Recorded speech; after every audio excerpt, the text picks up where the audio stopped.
Hey YouTube, welcome back to UniX TCG, and today we'll be doing another installment of Why or Why Not for the Treasure Cup, and this one will be focused on Mono Purple Kaido. Keep it short, simple, and clean. We are doing this for most of the week. We're going to have some Dragon Ball videos with the new cards coming in sparingly, and we're going to actually start our Battle Spirits saga content very soon. So a very exciting time for this. If things look a little fast-paced or I'm not responding to comments or Discord soon enough, that's just because I am working my butt off behind the scenes to make sure I have the funds to go to these treasure cups. Being self-employed is a new adjustment that I'm trying to just kind of understand better. So past that, I just want to say that if you like this content, make sure you like the video, make sure you subscribe if you're not already, and yeah, hit that notification button so you never miss a beat. That's going to help the videos trend, and as well as commenting, and we're just going to be able to keep getting bigger. And meanwhile, when February comes around, make sure that you're tuned in so that you can hopefully win one of the film red purple starter decks. So without further ado, let's hop into the meat and potatoes and let's talk about Kaido and why or why not you would play him for the treasure cup. So no surprise, we've been talking about it. The leader for this video is Purple Kaido. Now, what Purple Kaido does, as most people should already know, is you can minus Dawn, which is taking your Dawn from the Dawn area and putting it back to the Dawn deck in order to, and you can minus 7 of those in order to take a life from your opponent, the top of their stack, and trash it. What this is going to do is give you a way to interact with your opponent's life total without having to turn a single card sideways. And you're going to see why in this video that is so dangerous come mid and late game. Now that we're done with the leader, because that's pretty, it's very simple. It's not like that extends to every card that you play like Zoro does. No, this is simply you minus 7 Dawn, you essentially burn a life. And so the thing about this is we're going to move directly into why purple, right? When it comes to purple control, purple mid-range, purple ramp, however you want to call it, purple is a very unique color right now. It is one of the main colors, blue has some effects, but this is the main color that minuses your Dawn, resets your resource in exchange for having a plethora of effects. Purple is the only color in the game right now with hard point and click removal. Like, yes, Gum Jet Pistol will blow up something with 6k power or less. Yes, green has things that blow up rested cards with certain costs. But purple is the home of the destruction. Says, oh, is it cost 6 or less? Blow it up. I don't care how tall it is. I don't care. It's just things like that. So purple has that hard line removal, the least pretty much circumstantial removal in the game. And on top of that, these minus Dawn effects allow you to do pretty much so many things. Purple has hard destruction, yes, but purple also has draw. Purple also has rush. Purple also has the ability to tap down cards. Yeah, that exists. Purple has the ability to do pretty much most of the effects in the game. They're considered unique to certain colors at the cost of getting rid of your Dawn. So hand in hand, we're going to move directly into why this deck works the way it works. This card, okay, you have ramp, and we're going to talk about how you are burning your resources. So when you're burning your resources, you have to get them back somehow, right? Otherwise, your deck would just be a deck that doesn't function as well as other decks. So what we're looking at is, first and foremost, your rock. This is Onigashima, your field card. It is one of the most crucial cards in the deck. And what it's going to do is, once per turn, you can tap it, rest it, and you can add a Dawn from your Dawn deck to your Dawn area rested. And this is going to make sure that, even though you're minusing Dawn every turn, you're gaining 2 back at the beginning of the turn on active mode, and then you're gaining 1 rested mode with this card. So this is the biggest thing you want to have, because you don't have to pay for it past the first time. You're not trying to draw it again throughout the game. You see it once and it will do its job throughout the entire game. But there's also other ramp, and we're going to go through that as well. You have cards like Jack. This one is going to be fairly common because Jack is a 1k counter, which is good. He's a 4k swinger, which means he's going to be able to be Dawned up by 1 and swing for neutral. And you play him, you trash a card, and you add a Dawn. You trash a card from your hand, and you're going to add a Dawn from your Dawn deck to your Dawn area.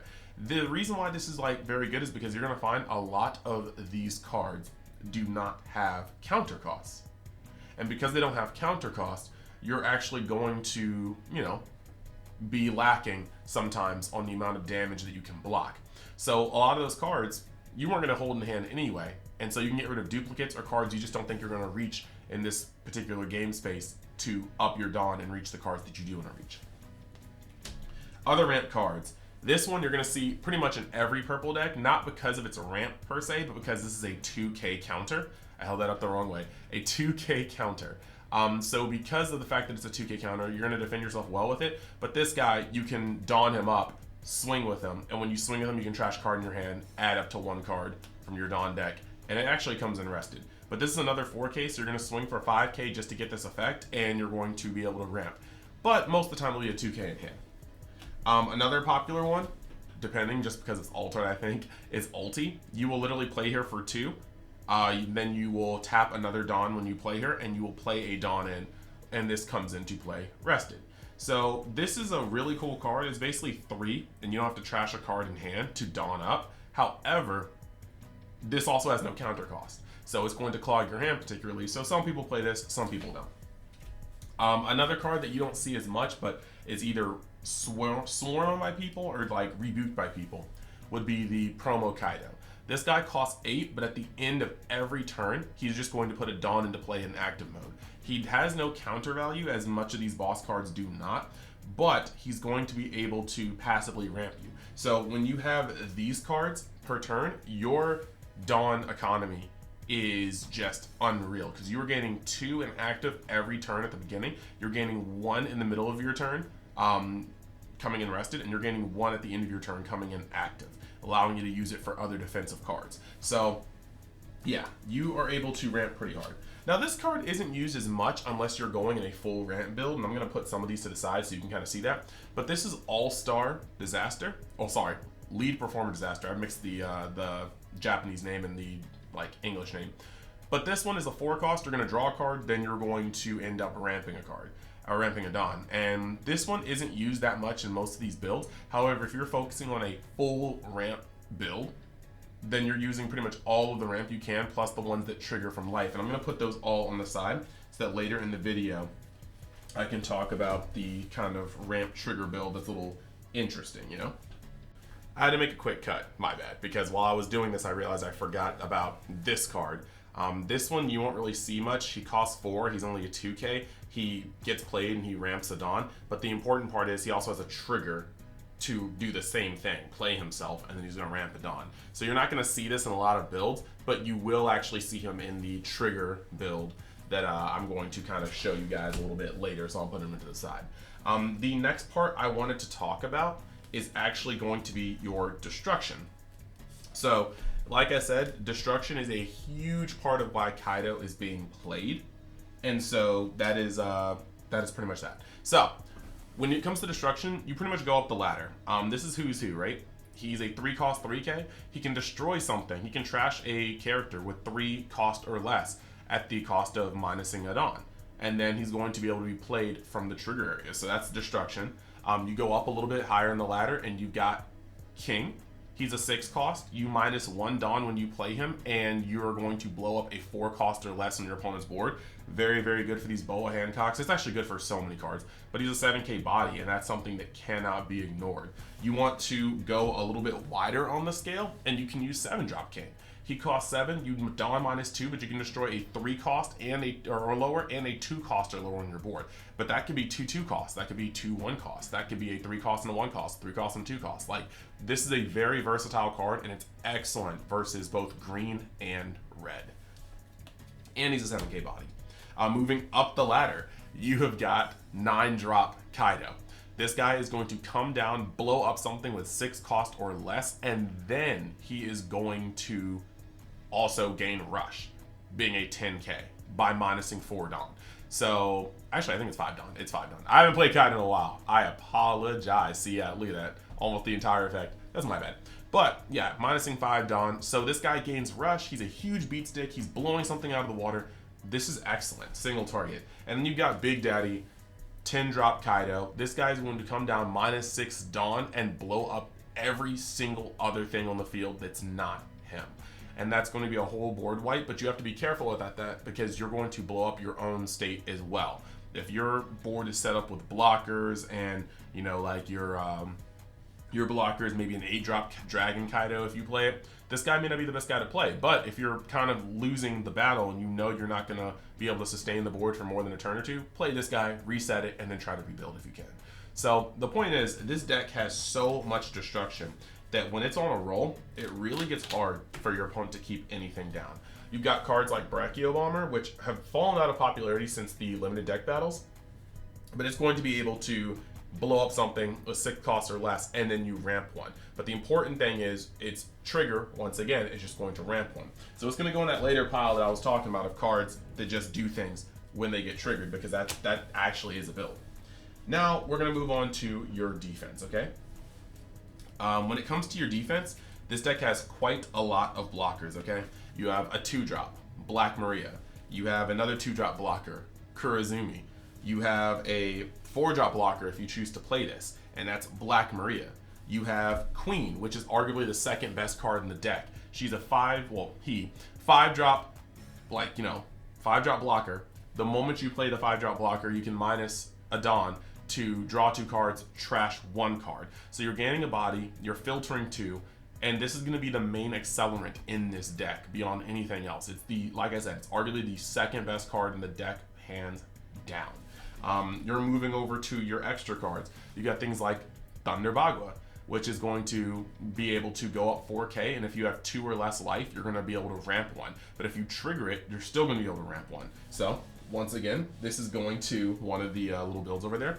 And then you've got one of the better defensive cards in the entire game, which is actually going to be Blast Breath. Blast Breath costs 1, you Dawn -1, and you're going to go up 4k. 1 Dawn for 4k is crazy. That is value town to the extreme, and it's going to get you out of a lot of pointy, sharp spots. And then this one, not really used as much, right? But once again, it's going to have this trigger effect. It's going to have it be put in another column. So you have Ulti Mortar. Ulti Mortar is going to allow you to pay 1 to go up by, you're going to pay 1, you're going to Dawn -2, but you're going to go up 2k and you're going to draw a card.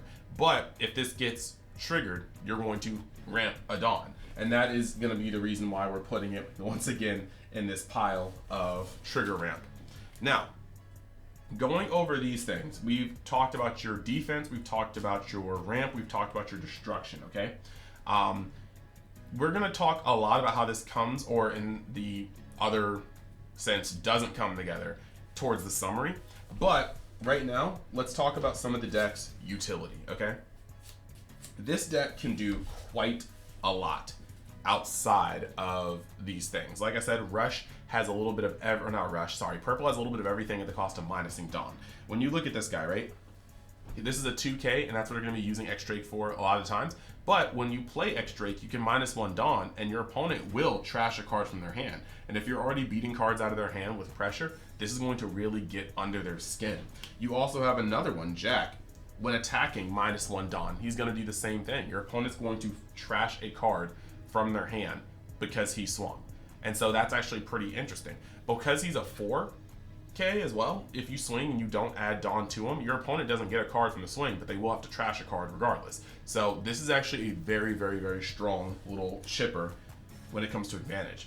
You've got things like Page 1, who's going to be able to minus Dawn in order to, actually I think he's a Dawn -1 in order to swing on a active battle or an active character card. So he's going to be able to pick away at things that your opponent thinks you can't pick away outside of destruction. A little redundant because your deck already has so much destruction, but it is what it is.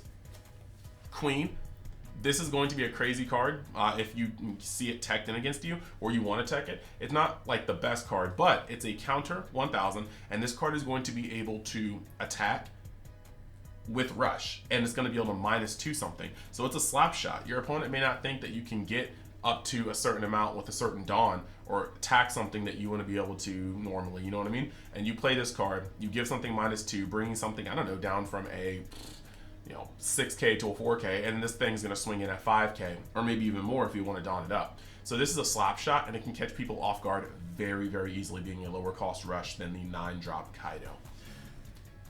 And then you have cards like this, which by now you guys should know, watching this channel, watching a lot of One Piece content, sometimes big bodied vanillas are all you need. This guy only costs 6, but he's an 8k body, and that's threatening. That's threatening to so much on the field, and that's going to put pressure on the leader as well as anything else it swings on. So, with that being said, the only other thing I was going to talk about is a kind of turbo ramp build that just wants to get you to the highest amount possible. You're running so many ramp cards, but you're also running all these cards that trigger and give you a Dawn when they get flipped over. And because you're doing that, you are putting yourself in a position where you are able to get hit, and likely if you get hit for 3 life, you're going to be gaining 2 to 3 Dawn just because you're maxing out on these cards, allowing you to get to your biggest bombs like the board wipe way earlier than expected. And once you play this guy early, you've now got a 10 or 12k to bully somebody out of the game with. And then it's only a matter of getting back up to levels where you can play things like this before you just start bullying your opponent out of the game. I'm not sure if it's the best way to play Kaido. I actually don't think it is, otherwise it'd be more prevalent, but it was interesting to see it top, or I think actually like either top 4 or like win a tournament in Florida for PPG. Now, on to the bigger parts of this. Why or why not Kaido? Kaido has destruction, and that means that no, it's not going back to your opponent's hand. No, it's not being tapped and you have to try to swing at it. No, it can be blocked. You are wiping your opponent's cards off the map. And this deck, like this card game in general, you aren't seeing a lot of cards per game, and unless you get on a roll in green. And when it comes to cards like Dofi, like decks like Dofi, Gecko Moria is recursion, but at the same time, lots of decks just aren't able to get massive amounts of cards back from the grave. You got Uta, you got Gecko Moria. That's it right now. So when you're constantly destroying your opponent's cards, you are getting yourself into a position where you are putting them at deficits they can never come back through. And purple is the only deck that can do that. The other thing is that purple plays on an energy economy that no other deck can because of the way it's set up with the minusing and the plussing of Dawn outside of your normal acquisition. This is also very, very good. Now the thing though is, if you've noticed, there wasn't a single top 5 searcher for this deck. Not one. Which means that this deck, more than any other deck, is susceptible to RNG. You can see all of your destruction, right? But not see any of your ramp. And you know what happens when that happens? You are playing a deck that has overcosted cards, and you are minusing Dawn that you cannot easily get back. Or let's say you see all of your ramp and you have so much Dawn, and then you see all of your defense and it's so hard to hit you, but you are not seeing nearly enough bombs to pressure your opponent. You see a bomb, you play a bomb, you swing with it, your opponent dawns up their leader or their biggest swinger and swings on it and it dies, and you're like, wow, crap. This deck, more than any other deck, like I said, is susceptible to variance and RNG currently, and that becomes rough. Now, I know the first initial response is, well, if you run enough bombs, then you don't really have that problem. Well, that's another cool thing. Notice, all these bombs, not a single one of them has a counter cost, which means that you have to run a certain amount of bombs to be able to see them consistently. But seeing that number consistently also means that sometimes you can have a hand of 6 and your opponent can swing with a 7 cost and you cannot, or a 7 attacker, 7k attacker, and you can't block it. You simply do not have enough in your hand to block it. You have to take it. And that becomes a very dangerous line to ride on. You are sitting at a point where lots of your hands are fragile. And yes, you do have some of these defensive cards that really get in there. Like Blast Breath is still that dude. Thunder Bagua is still that dude. But you still have to see them. If you see a game and the game doesn't have Queen in it, you have no acceleration to your hand. And Queen, he is a valuable blocker. So this is kind of the min-max that you're looking at. This deck has the highest ceiling of any deck in the game, maybe bar Law. But it also has the worst levels of consistency out of any deck bar none. And yes, you always see a Kaido deck topping, you always see Kaido decks in top, but that's because if you play card games enough, you know running hot is running hot.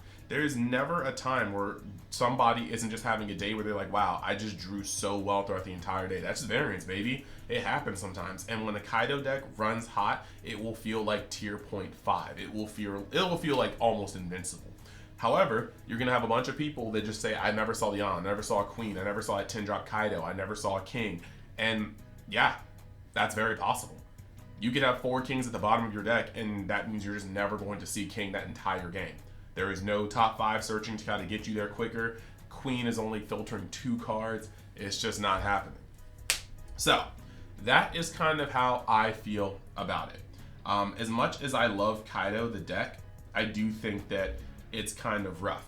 And yes, there are a lot of ways you can play Kaido. And I'm saying this right here. You could play a more aggressive Kaido where you're swinging a lot more than the average player.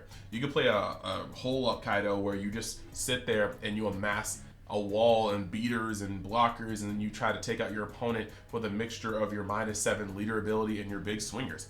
You could play a deck where you get these guys out in tandem and you start -7 your opponent every single turn just to swing through with a massive donned up leader or dragon just for game. You can do that. You can play the trigger ramp version. And you know why there are so many versions of Kaido that work? I'm not hating on any Kaido player. But when Kaido draws a 9 out of 10 or a 10 out of 10, it's just the best deck in the game regardless. So no matter how you play these games, no matter how you build your Kaido deck, if your Kaido deck goes off, it goes off, and no deck in the game is handling a board wipe when their field is full. Weenie removal for their powerful weenies, their good weenies. Like destructive mid-range destruction. Like weenie removal in mass. 10k rushers with destruction on top of them. No deck is going to hold together when all these effects are going off without a hitch. So almost any Kaido deck works because Kaido is just a monstrous deck when all these effects go off synergistically without hitches. But that's the thing you're going to have to worry about. You're going into 8 to 9 rounds, and if you feel that that is the risk you want to take, games that you feel like you literally can't lose versus games that you feel like you literally could not win, by all means take it. This is not a video to tell you to do or not do anything. This is a video to show you the both sides of it and why it works and doesn't work. So I hope you guys enjoyed this why or why not Kaido video. I do love Kaido a lot. I'm not sure if I'd take it to an 8-round event, but that's just me. So thank you guys for watching. I hope you guys have a very, very great day, and I will see you guys in the next video. Later.